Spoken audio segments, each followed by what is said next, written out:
Happy New Year from Untold Miracles. Thank you to all of our listeners and celebrity guests for making our 2018 season a success. We are so excited for another year full of inspiration and miracles. But before we get to 2019, let's take a look back at our favorite moments from this season on Untold Miracles. We started the season with the incredible miracle of Sarah Evans' near-death experience that shaped her attitude and purpose for the rest of her life. So my family, I was raised on a big 400-acre farm way out in the country in central Missouri, and I was accustomed to being outside all the time with my brothers, riding motorcycles, riding horses, working in the fields, driving a tractor. And so this was just a summer day. It was, I think, June 29th. I was 8 years old, and I had gotten into the habit that summer of riding to the end of our long gravel driveway and getting off my motorcycle and crossing the highway to get the mail. And it was a huge no-no. Like, I knew if my mother or father found out that I was doing that, I would get spanked. So I remember, completely just disobeying. And I stood at the road, and I could hear a car coming from my left side, but I thought I could make it. And our driveway was down at the bottom of two hills. And so our driveway was extra dangerous. There was no speed limit, really.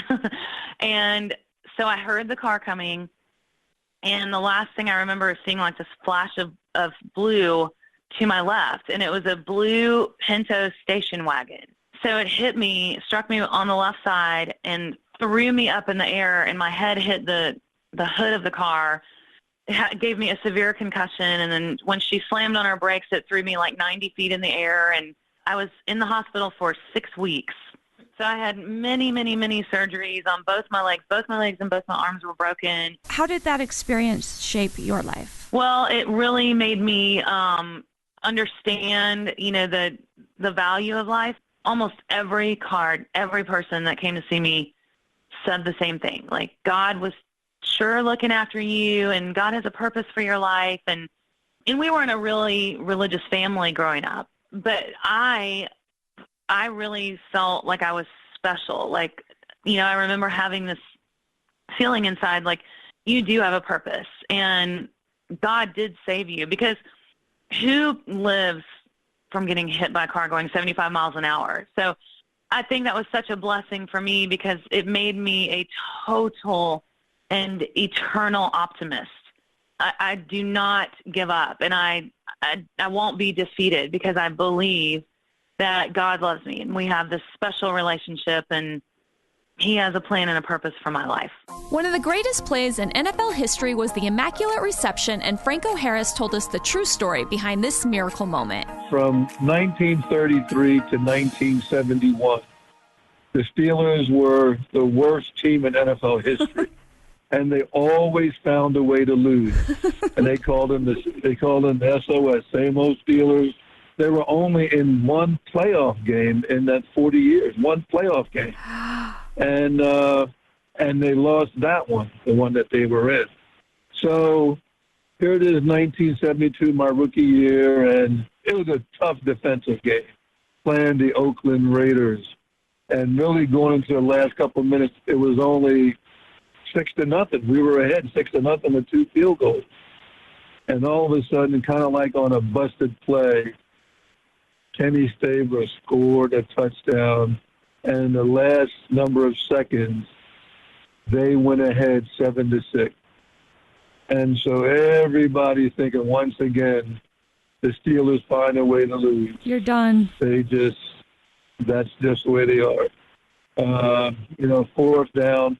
And the play they called was a play that I was just going to stay in the backfield. I wasn't part of the play. I was just blocking. Mm-hmm. And so, we lined up, and the ball was hiked, and Bradshaw was scrambling. And so when Bradshaw threw that pass, automatically I just started going to the ball.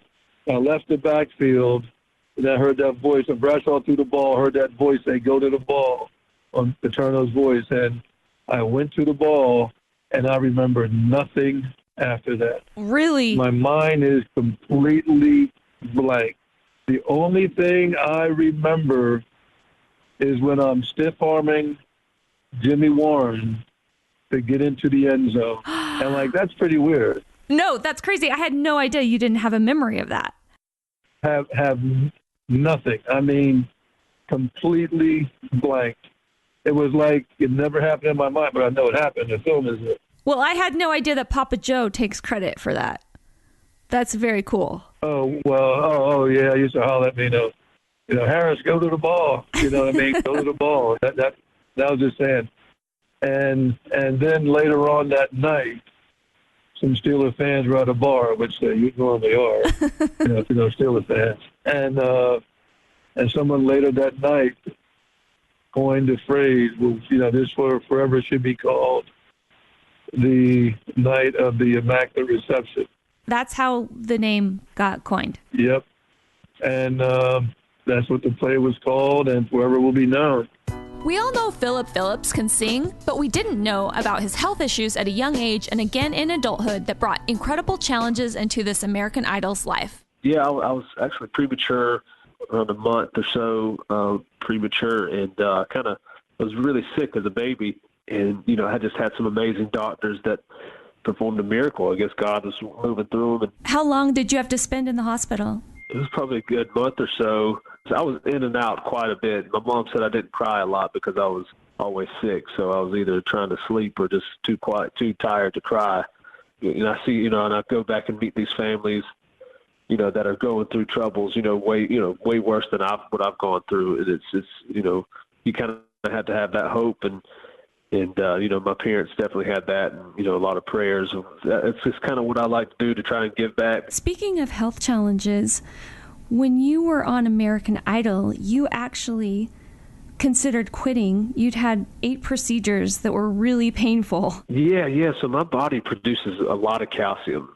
Kind of when I was trying out for Idol, I kind of noticed something different was going on with my body, and then finally went to the doctor, and they didn't see it at first, and then went back to the urologist, and he showed me I had 2 of these big kidney stones that had been there for a long time. And so I had several surgeries to kind of try and get it out. And then when I was on the show, I still had to get a couple more surgeries. And then I had to wear a stent in. And perform. Yeah, I had to perform with a stent in. Oh. And so I would literally be hooked up to IVs right before I would go on the stage. And just to kind of get, just to give me a little energy. But it was, I could barely walk, 50 yards. So that really got me to, want to quit. And I went to the producers like, look, I can't take this really much more, because we were staying super busy. And they knew I was sick, so they would help out a little bit. But whenever it came down to, like, when I was ready just to throw in the towel, they said, they kind of took it a lot easier on me. So it was pretty intense. Well, what miracles would you say happened during that time to help you get through that experience? For me, David Joseph, he was out of L.A., he was just the best doctor. He wanted me to, be successful, and not just the show, but, musically and just for the future. But just meeting him, I think it was, my wife and I talk about it all the time, because I think it was, a blessing and, definitely a miracle to have him as my doctor over there in those circumstances. That was the biggest miracle. Eric Dickerson had me in tears as he told the story of his daughter's health problems and finding her a miracle. She was 6.5, and one day she just started falling, like stumbling and falling, and like she's walking around like she's drunk. I'm like, what? Yeah, she's walking like a drunk person. And we took her to see this neurologist, and she ran some tests on her, and she said, yeah, something going on. And finally, one doctor told us kind of what it was. It's something that kind of attacks the brain, and it's like an autoimmune disorder. We had to feed her, we had to dress her, praying, crying, all of the above. I think the thing that really got me the most, I won't forget it, and it still, breaks my heart when I think about it, is that one day I was sitting at the table in the house, and she's sitting there, and she's eating a cookie, and I'm standing behind her, and she starts, she's shaking real bad. She's trying to eat the cookie by herself, and she's shaking, and crumbs are going everywhere. And she looked over her shoulder at me. It was just such an innocent look. I said, Daddy, I'm trying not to waste it. Kelly, it still bothers me. I'm sorry. It still bothers me to this day how heartbroken I was over that. As a parent, to see your child go through that was the most heartbreaking thing ever for me. I know as a parent how a parent feels when the child is ill, because you always want it to be you. You say, why come it can't be me? And wow. So after that, we took her back to the hospital. Went back to the hospital with her again. Penny was online looking at doctors, trying to find doctors. She found a doctor in New York. She found one at Loma Linda Children's Hospital, Dr. Delamata. She said, Eric, this is the guy I want to see, because he was talking about the same thing that Carrie had. We drove out to the desert, and we stayed there for about, she stayed there for like about 4 weeks. And sure enough, he said, I've seen it. He said, I've seen it it's mostly in girls from age 4 to 14. Never seen it in boys, only girls.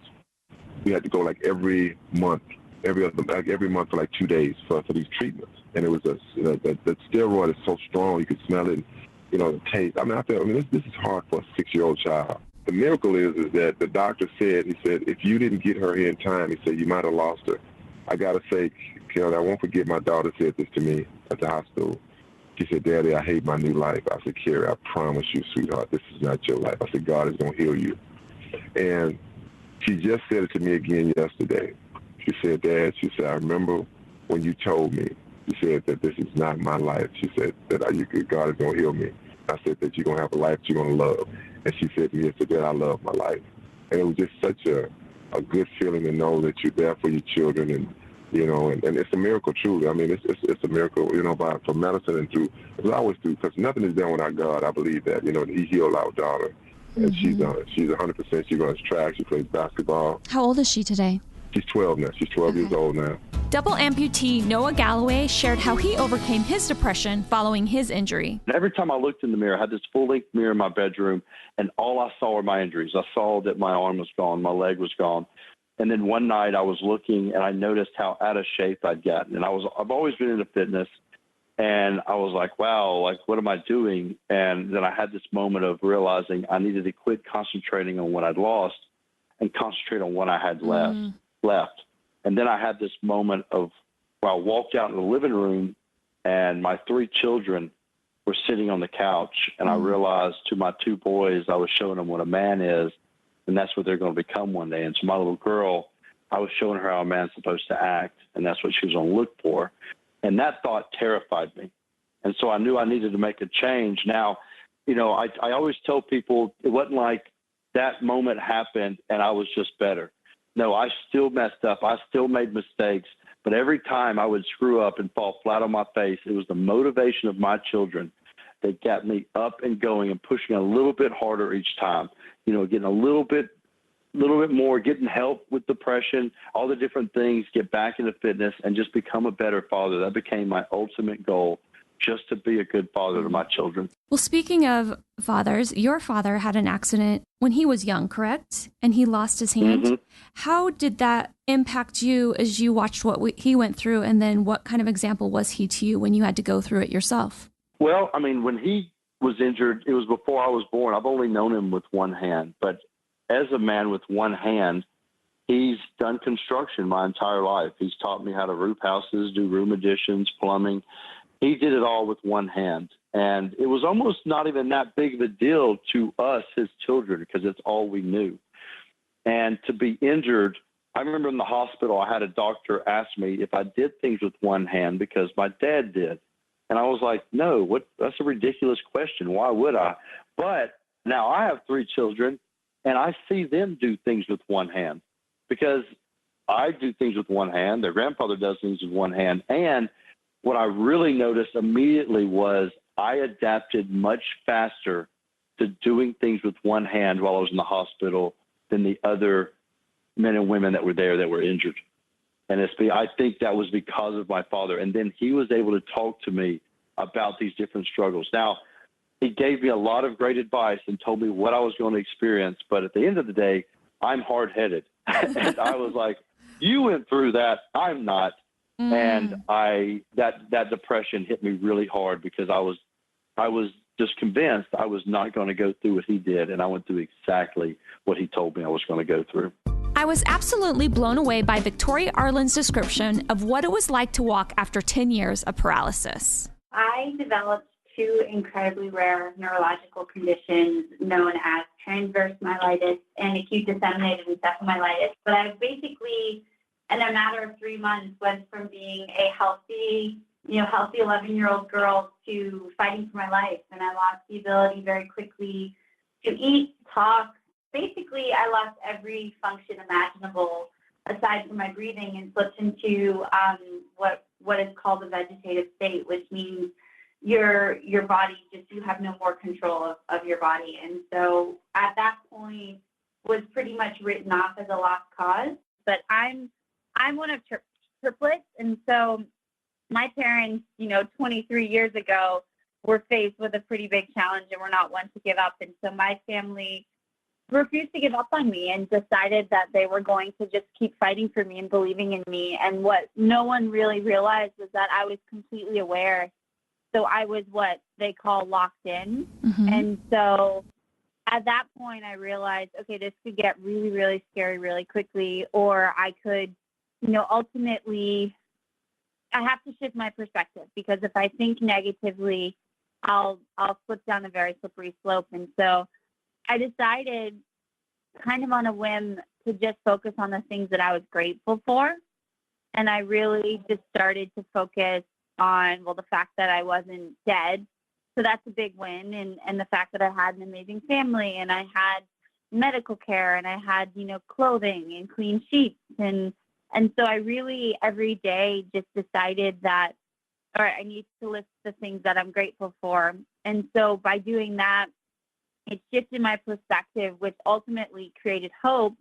And when you mix hope together with hard work, anything's really possible. And so, I, about 4 years later, started kind of emerging through the simplest forms of communication, which was blinking. And then from there, I just kind of slowly started to crawl back and come back to life.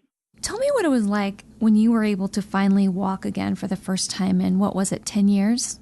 I was very tall, and I was no longer, staring at butts, which had been kind of my go-to position. But it was interesting. It was very weird. I think I was kind of taken aback by it a little bit. I was pretty shocked at first, but then realized I was like, okay, I just got to put one foot in front of the other. But I was really nervous. It was very scary for me. It was very painful at first and just foreign. I had been so used to rolling around in my chair, and then now I could just get up and have that freedom. It was pretty surreal. So at Children's Miracle Network Hospitals, we raise money for 170 children's hospitals across the country. We treat nearly 10 million kids.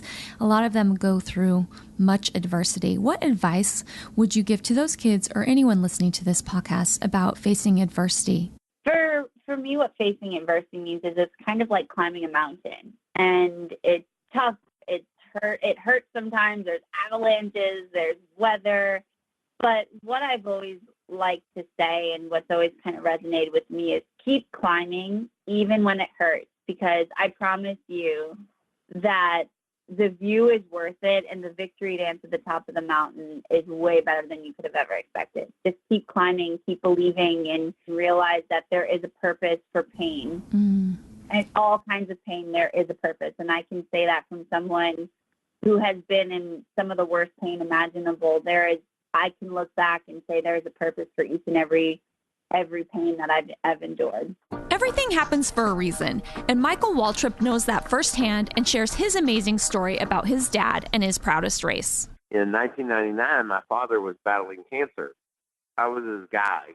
I took him to the hospital. I took him to his treatments, and we raced in Bristol in August, I think, of 99. And I ran second, and I battled so hard. I raced so hard because my dad was there, and I knew he wouldn't be it anymore. And no matter what I tried, no matter what I did, there was one guy that was better than me that night, and I ran second to him. Finished second at Bristol in the bush race on Saturday night, and I got back to the camper, and Dad was staying with me, I was like, Dad, I gave it my all to try to get us a trophy. I just couldn't quite get there. My dad was like, couldn't love you more, son. Couldn't be prouder of you. And Kelly, I never will forget. I went to bed that night and I'm like, God, why couldn't you let me win for my dad? I had it. It was right there. Why couldn't you let me win? And the coolest thing about this story is 2 months later, we were in Charlotte. And my dad was in the grandstand. He and my mom. We're coming around for the last lap. And I'm running second again. And I'm like all over this guy, but I can't pass him for the last 20 laps. And we come off the last turn, and I swing to the outside, and I pass him, and I win. And my dad's there. It actually was the last race that he ever was at, but my dad was there. Okay, so now I'm crying. And the funny thing is, it was so awesome because I won and Dad was there, right?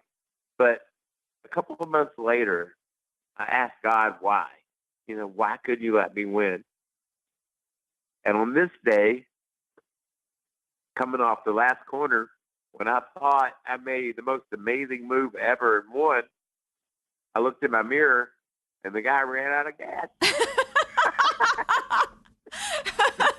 No way. Yes.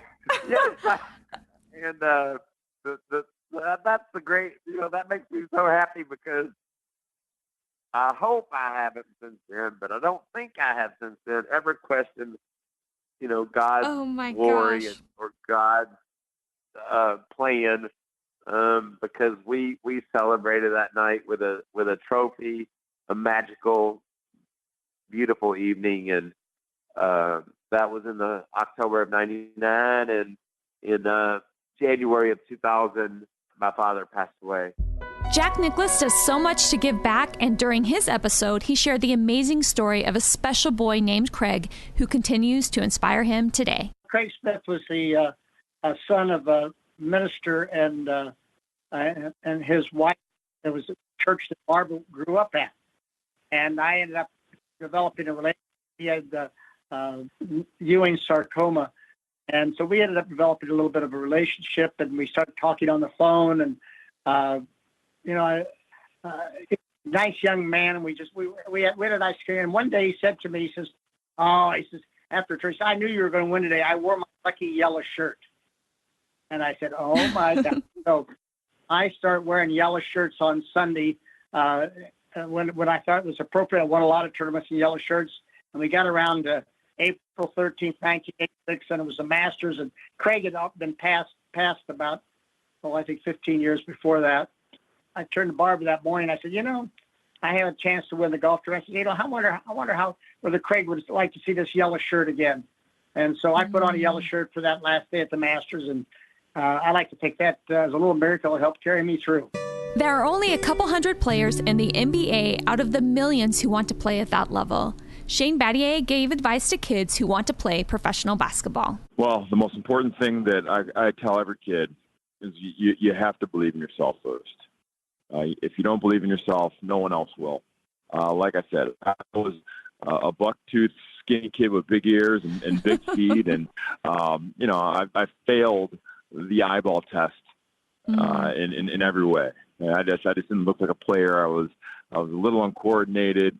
I was a little goofy looking. I never had a girlfriend. Girls thought I was goofy looking. But the one thing that I always did, I always believed in myself, and I knew that as long as I controlled the things that I had control over, and that was my attitude, my work ethic, my discipline, my passion, my consistency. And those are things that didn't matter how tall I was, how short I was, how slow I was, how much money my parents made, where I lived. Those are the things I focused on every single day. And that became my habit. Control the things that I could control. That was my mantra from day one to the last day I played in the NBA. Homeless not once, but twice. I absolutely love the amazing story of triumph that John Paul DeJoria told. I'd known Paul for several years. We wanted to start our own business. We needed $500,000, period. Well, the backer pulled out in 1980 because inflation in the United States was 12.5%, unemployment 10.5%, interest rates, if you could get a loan, were 17%, and no one would want to loan you any money. Wow. And you waited in line for gasoline. But the backer pulled out the last minute. I left, and I had a good job. I left everything I was doing, including my relationship at the time, which wasn't working out, and went down there to get some money. There was no money. Once again, I was too proud to say, hey, Mom, I'm moving back in. So I worked it out. I had a car at that time and a few $100 in my pocket, and we started. And the wonderful thing was this. We were giving 40% ownership of the company to the money, 30% each for Mr. Mitchell and I. We ended up taking on no partners. We just owned the company outright ourselves, and we made it. It was a struggle. It was difficult, and I lived in my car for a couple of weeks, but we did it. We were able to do it and make it. And the great miracle is if you just let the universe take over, there's a lot of good things that will come your way no matter how bad it seems.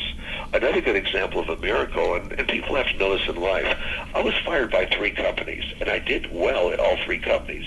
Reckitt fired me because I complained about them testing on animals, and they did not like that for upper management to tell them that they should be testing on animals for hair care products because it wasn't right.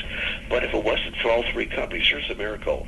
I could have never started John Paul Mitchell Systems with $700, let alone $500,000, because each company had taught me something different.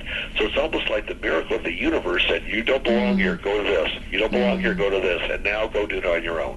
Sometimes things that are really, really bad that happen to us lead to something good in the future. In the end, everything will be okay. Another great moment was when Dr. Oz shared the advice he got from his dad. We were waiting at the ice cream counter. I'll never forget my dad pestering this poor 10-year-old in front of me. And, you know, when you're 7, a 10-year-old looks gargantuan. And so he said, the guy was ordering his ice cream, the poor kid. He said, what are you going to be when you grow up? And the young man said, well, I don't know, I'm 10. And then he got his ice cream and he left. And so I was up next ordering my usual vanilla fudge. And my dad looked at me and he said, no matter what, I want you to always have an answer to that question. You can change your mind, but I never want you to answer anyone asking what you're going to do by saying, I don't know. You should have a plan. And so he asked me, and I said, I want to be a doctor.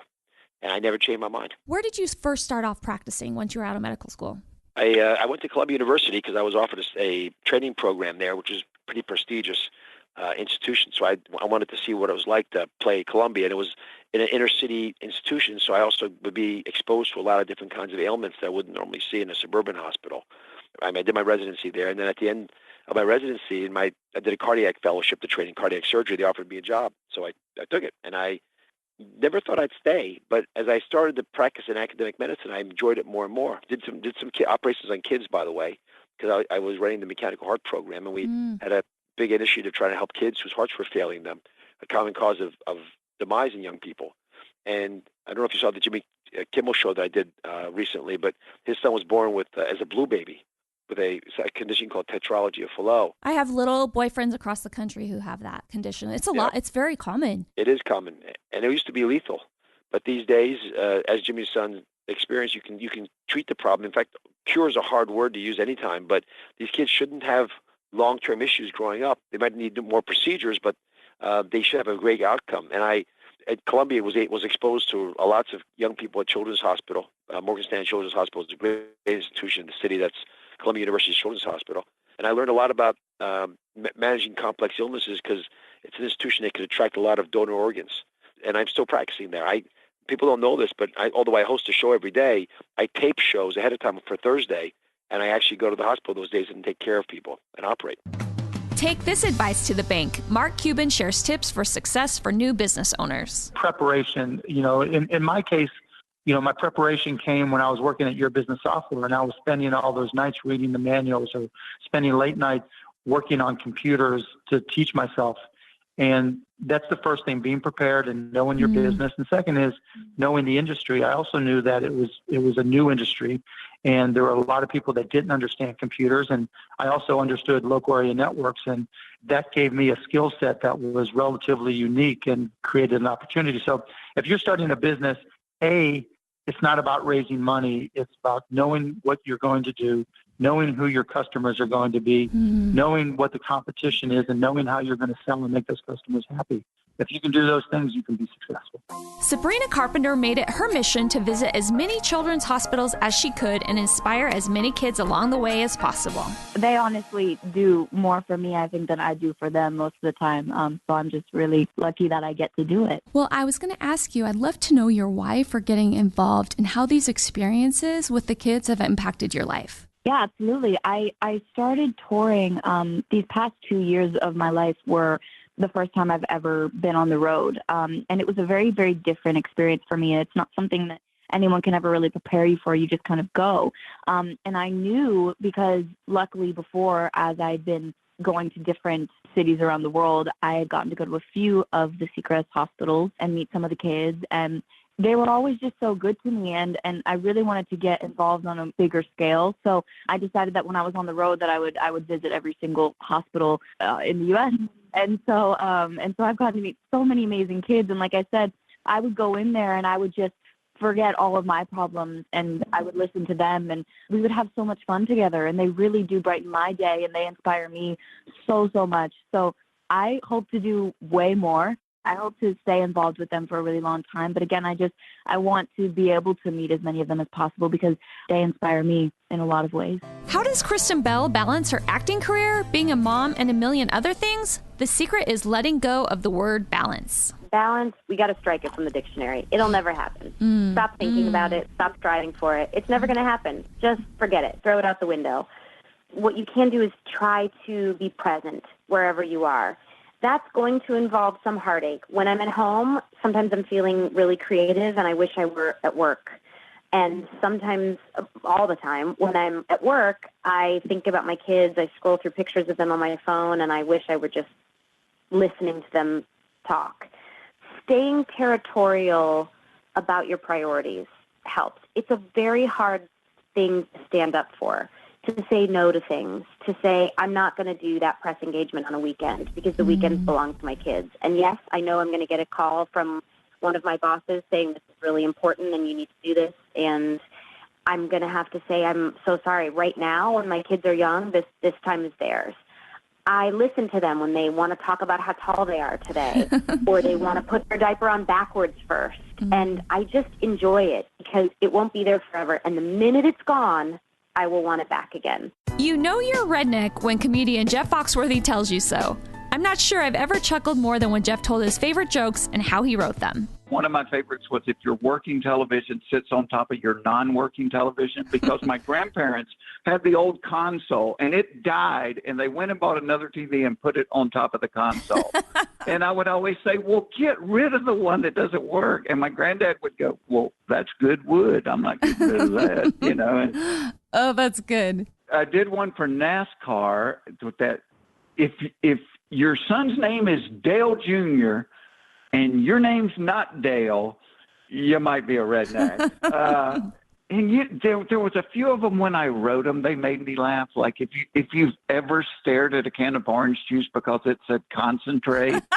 I mean, when I wrote that, I said either this is funny or really, really stupid, you know. I just want to thank you, first of all, for your big heart and for your support of our organization. Oh, yeah, you guys do such wonderful things. You know, my wife and I we were like head of the fundraising efforts for the Duke Children's Hospital for almost 20 years. Unbelievable. You know, you talk about miracles. Our big fundraising thing was a golf tournament, but I don't play golf. And I was like, you know, let me kick the golf tournament off, but let me go visit the kids. And we just kind of had a deal that when we went to Children's Hospital, we weren't going to go see 5 kids and walk past all those rooms. I'm like, I want to go see every kid.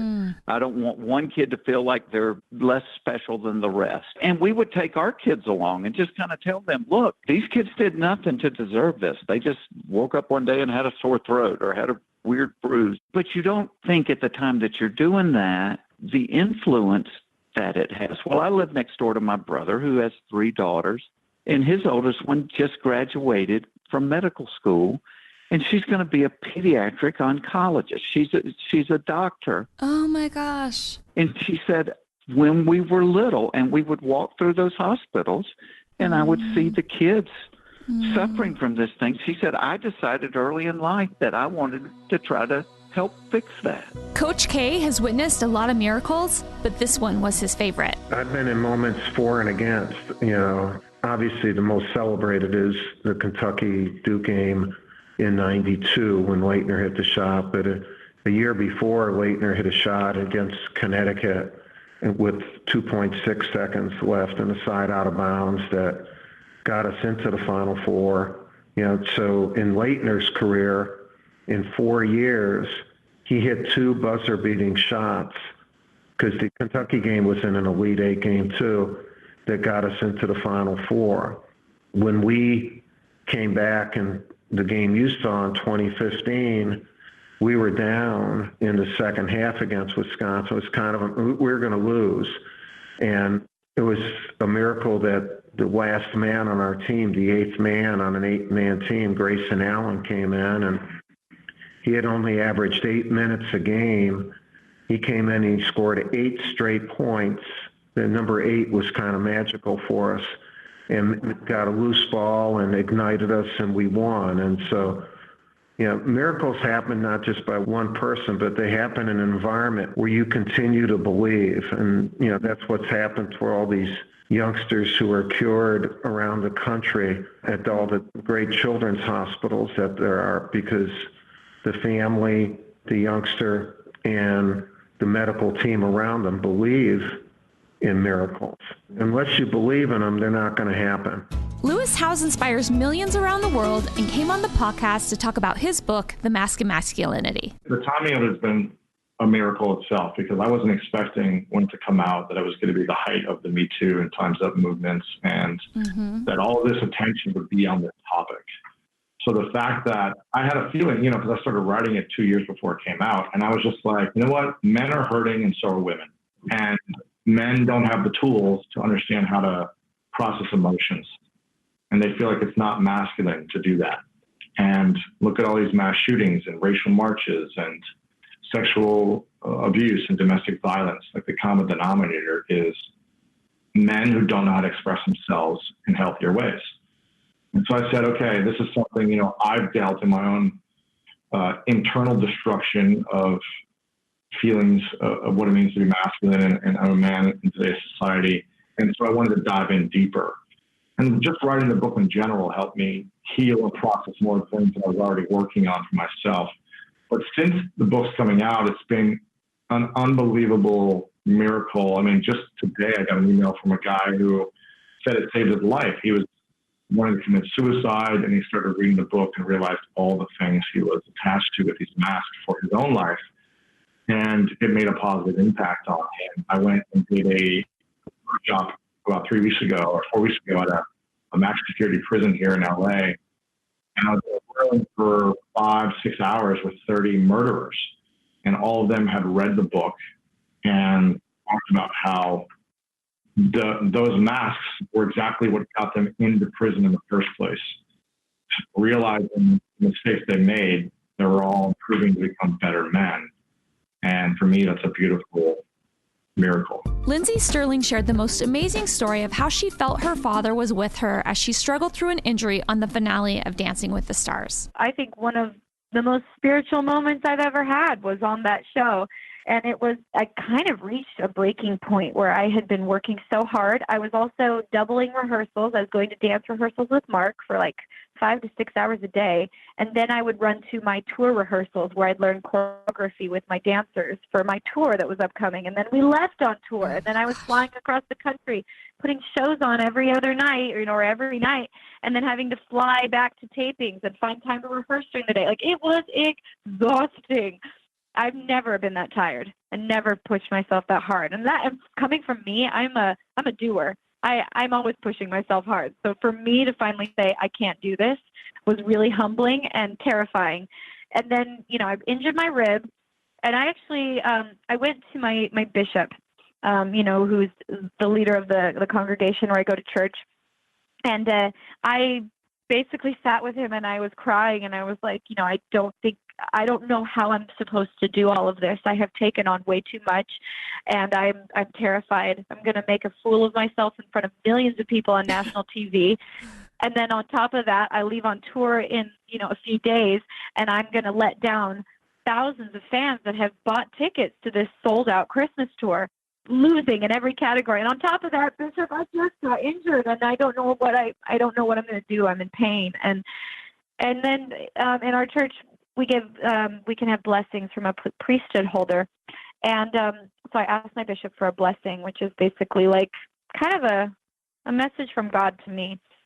And he put his hands on my head, and he gave me this beautiful blessing where he promised me that, well, he said, first of all, that the pain wasn't going to go away, that I would have to endure it, but I would be given the strength to endure it. And then on top of that, my father passed away about a little less than a year before the show started. And I was promised in this blessing that I had angels looking out for me and helping me every step of the way, because they wanted, God wanted me to succeed. And this was something I was supposed to do. And he was going to send angels to help me. And he had already sent angels to help me. And then specifically said, your father has been commissioned to be with you during this time and will be with you every step. And I relied on that promise, and every time I was exhausted and every time I was at my end and I felt like I couldn't go on, I remembered that angels are by my side. And when God is on your team, you can do anything. Miss America Aniyah Franklin gave her stem cells to save her father's life and then went on to wear the crown. So I actually, when I was a freshman, I still wasn't quite confident enough to actually participate in the Miss America level organization. I don't even know if that at that point was necessarily on my radar. But I did do a local pageant that was not affiliated with Miss America that year. And it was just an on-campus kind of local pageant for a fraternity that was hosting a scholarship organization. But the structure was very, very similar to Miss America. And I entered that because, I wanted to get more involved on campus, but I was looking for a way to just have a release or an outlet during that time, because in a lot of ways, before I was called on to be a donor, I felt pretty helpless with my father's situation. Mm-hmm. I was away 3 hours from home, and I was very, very adamant about getting my degree and making sure I got it within the 4-year time frame, not to continue not wasting money, but not to continue acquiring debt. And so I just wanted something to almost take my mind off of what was going on during that time.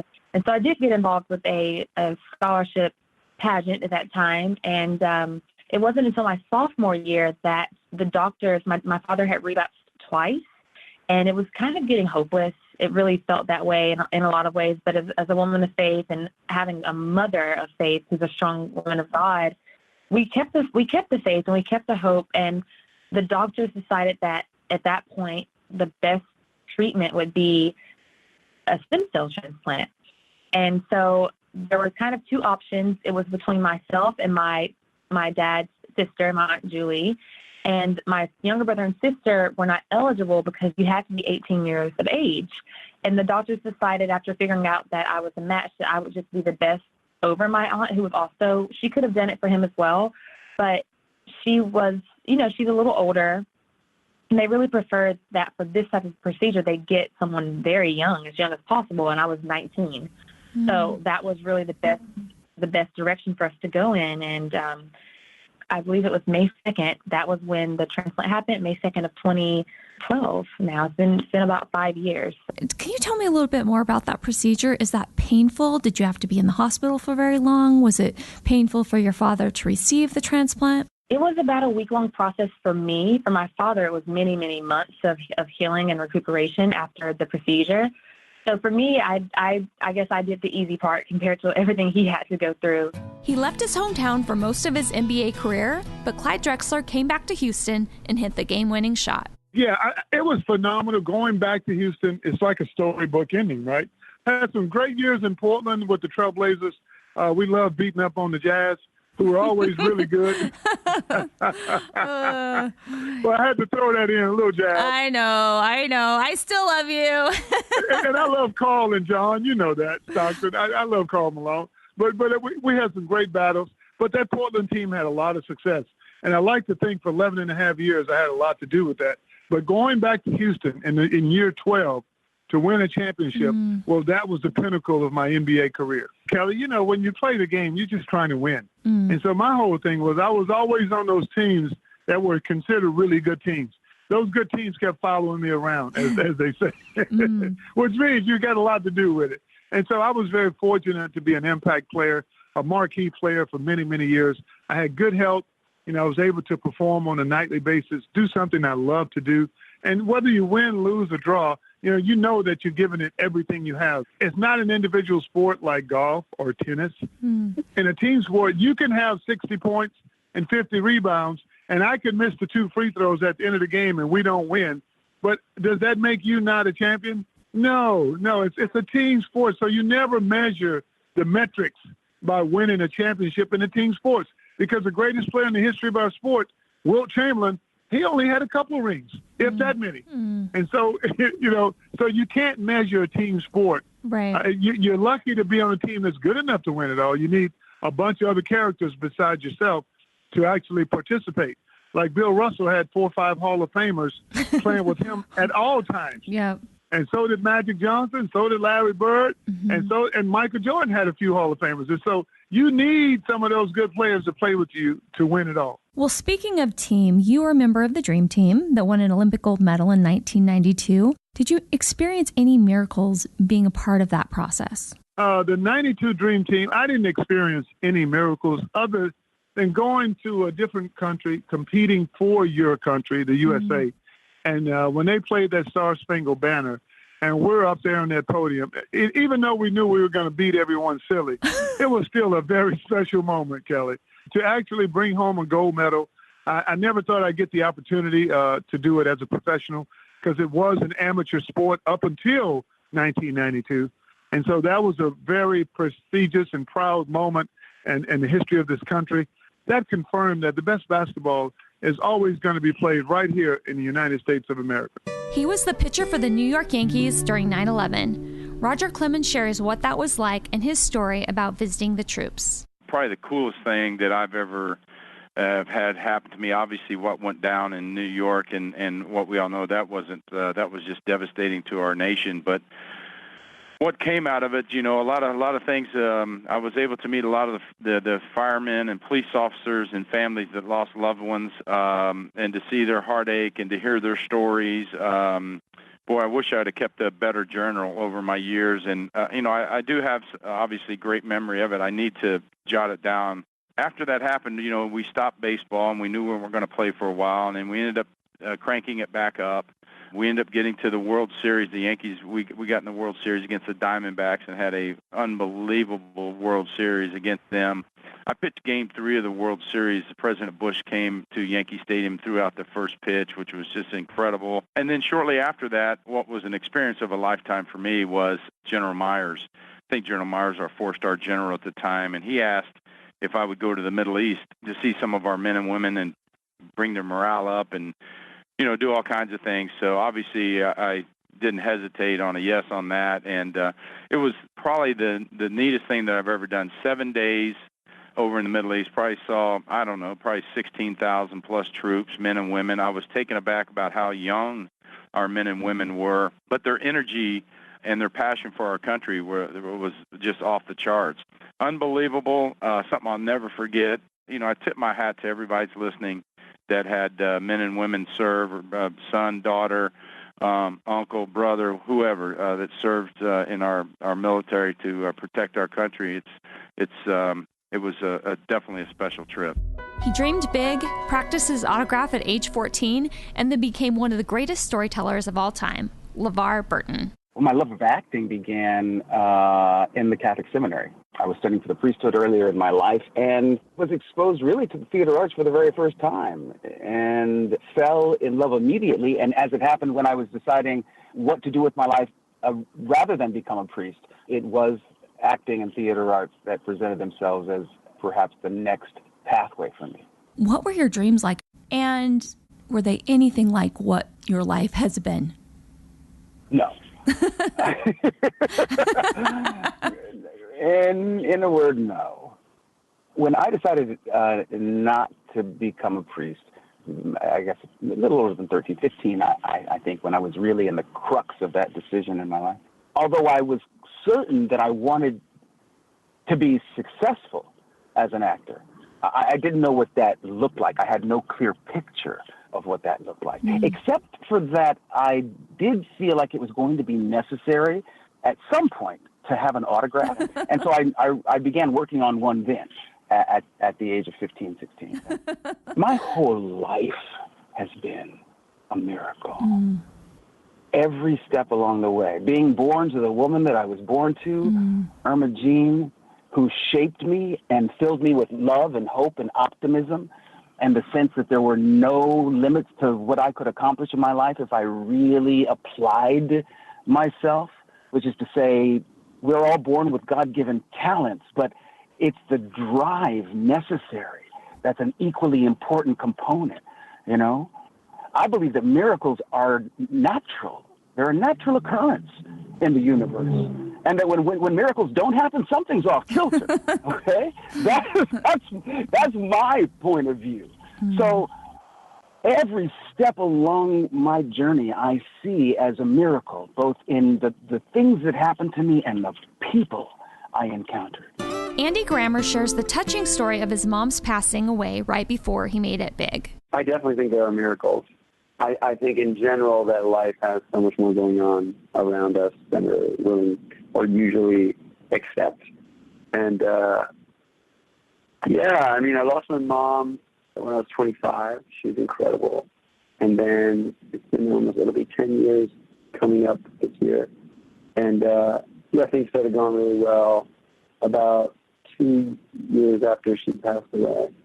So I definitely think whatever the heck that is, if there are strings you can pull from wherever you go when you pass away, then I think my mom definitely played them. What was the biggest lesson that you learned from your mom? Biggest lesson I got from my mom was probably that it's only worth doing things if there's like a spiritual center to it or a depth to it. She just didn't care about anything else. So while I'm in like a pop music genre, I still have to try and add that piece whenever possible. This billion-dollar mogul wasn't always successful.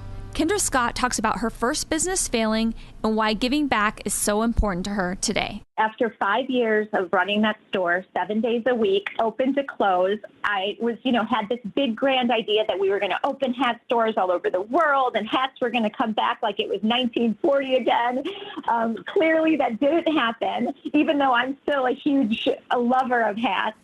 And it was such a sad time. At that point, I had lost my stepfather. My business was failing. I couldn't pay rent. I couldn't figure out how to keep it going, and I had to close it. And, that last day, the moving truck came and moved what I could, had out, and I had to shut it down. And I knew that we had one of those like silly signs that say, "I'm sorry, we're closed" on one side, and "Yes, we're open." We didn't have, that was the technology back then. And so I knew that it was very symbolic to me about turning that sign over for the last time and not being able to go back the next morning and open it back up. And we were in like a outdoor strip mall kind of thing. And I turned the sign and it was actually inside the door. And I went out in the stoop.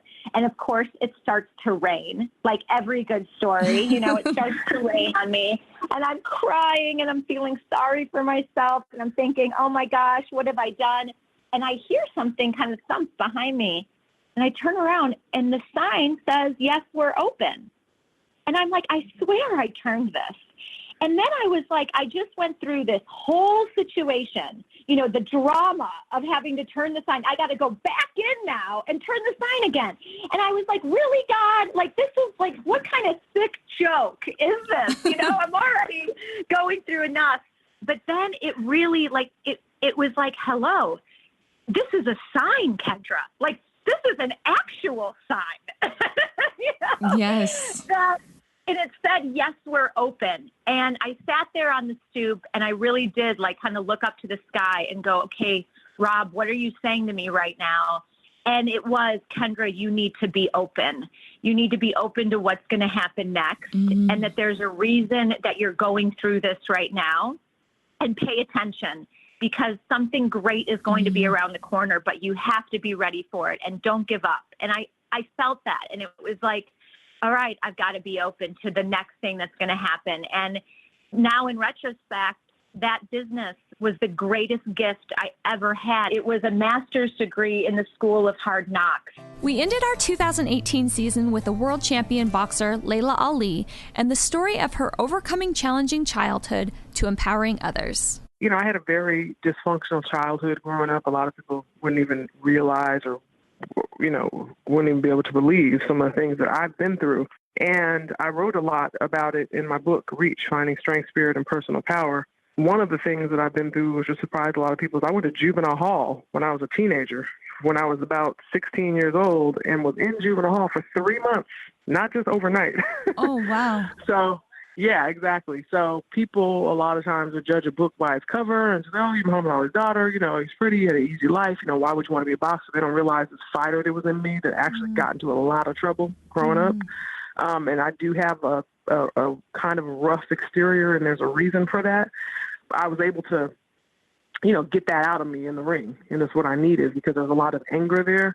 So for me, I'm proud, but at the same time, it's also a miracle to be able to look back and say, wow, you know, I really landed on my feet. You know, more than just landed, more than just was just okay. Now other people look at me as a role model, look up to me, and I like to be transparent. I like to be authentic and real in the sense of letting people know, like, no, I've been through some things, and you don't have to let your past define you. You don't have to be ashamed.